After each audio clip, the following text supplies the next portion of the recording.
저런 자리에서 뭐 이렇게 그런 헌신을 요구할 만한 그런 적은 아니잖아요. 저희가 뵙고 좋은 얘기를 나눴습니다. 제가 정치 경험이 많지는 않기 때문에 그런 좋은 경험들을 저에게 전수해 달라고 말씀을 드렸습니다. 자, 오늘 한동훈 국민의힘 비대위원장이 당내 3선 의원들과 오찬을 하면서 여러 가지 얘기를 들은 거죠. 본인도 어떤 당부사항을 했었을 것 같고요. 그리고 조언들 들었을 것 같은데 뭐 그렇게 뭐랄까요. 뭐 언론에서 굉장히 주목할 만한 내용은 나오지 않은 것 같아요, 오늘. 그런데요. 다음 화면 보겠습니다. 17일입니다. 내일 모레죠. 그때는 국민의힘의 4선 이상 중진들과 만날 예정이에요. 근데 여기서 4선 하면은 바로 김기현 전 대표가 있습니다.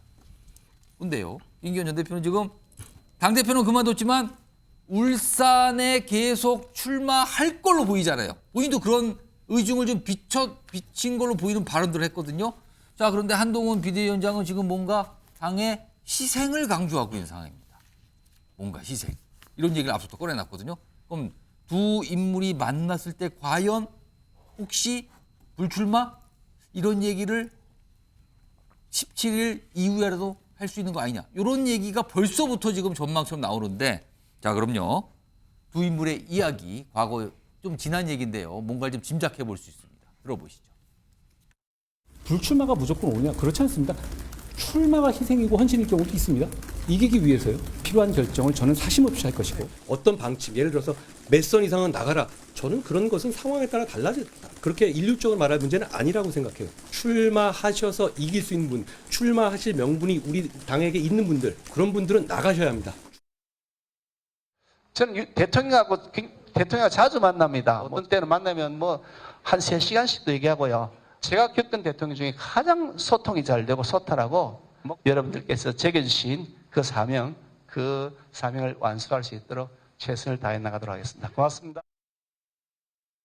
자, 정기란 교수님, 향후에 한동훈 비대위원장이 김기현 전 대표, 김기현 의원의 울산 출마를 좀 만류하는 상황이 올까요? 이거 어떻게 전망하십니까? 글쎄요, 지금 아직은 그런 단계까지는 안 온 것 같습니다. 제가 볼 때는 우선 한동훈 이제 비대위원장 입장에서는 중진 의원들의 전반적인 어떤 그 이번 선거 과정에서의 어떤 역할, 또 본인이 비대위원장으로서 역할함에 있어서 지금 현안 문제들이 많이 있지 않습니까? 이런 문제에 대한 조언을 받는 형식이 될 거라고 보여지고요. 자, 그럼에도 불구하고 언론의 예측처럼 한동훈 위원장이 만에 하나 김기현 의원의 불출마를 끌어낼 수 있다면 그건 한동훈 위원장으로서는 한 건 하는 셈이 되겠죠. 한 건 하는 셈이 되는 거죠. 뭔가 직접적으로 지도부가 나서서 역할을 하는 모습을 보여줄 수 있다는 측면에서는 상당히 의미 있어 보입니다. 자, 그럼에도 불구하고 오늘 3선 의원 중진 모임에 또 있었습니다만 저는 지금 한동훈 위원장에게 있어서의 지금 공천보다는 오히려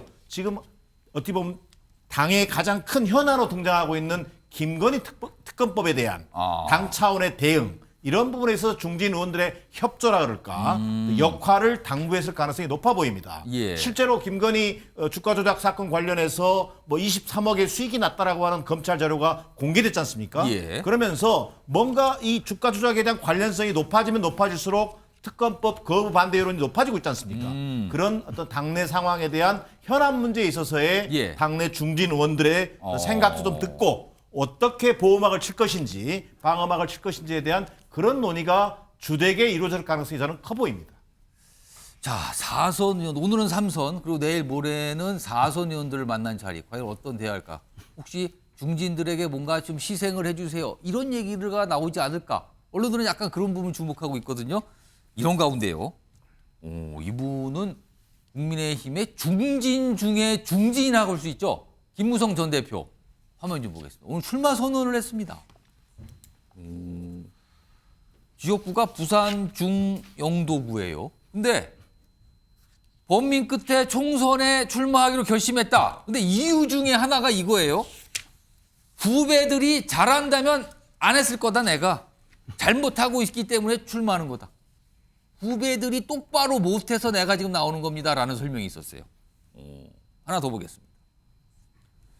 그리고 이런 얘기를 해요.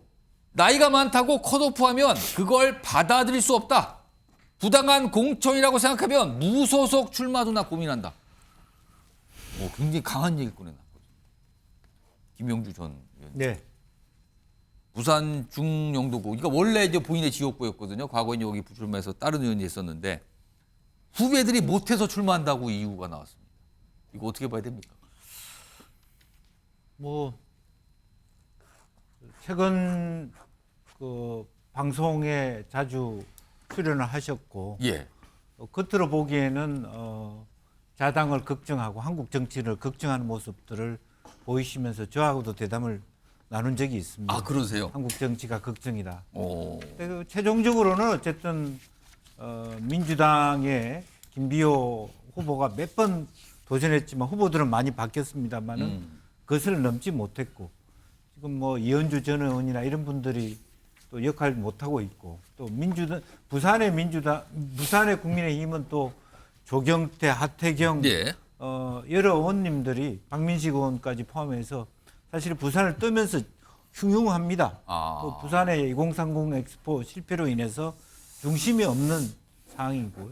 이제 그런 상황 속에서 아마 본인으로서는 하나의 충정을 가지고 충성심을 가지고 출마하겠다는 말씀을 하는 것 같은데 뭐 그것은 이제 당이 어떻게 볼 것이냐. 지금 안 그래도 현역도 몇 프로 험지 출마하거나 컷오프를 해야 될 상황에서 예. 이와 같은 분들이 나오는 것에 대해서 과연 어떤 처분을 할 것이냐.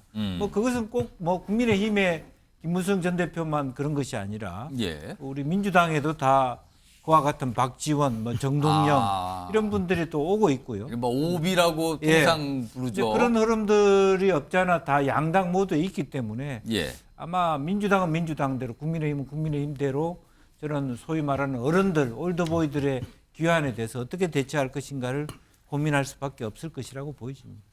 김철영 교수님. 네.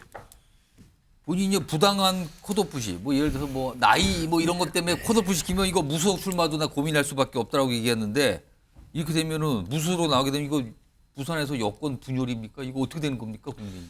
일단 본인은 이제 공정한 공정한 이제 이 경선. 공천 기준에 따라서 예. 경선까지 해달라 이런 건데 사실 그 김무성 전 대표가 현역 시절에 이 별호가 무대였습니다. 무대.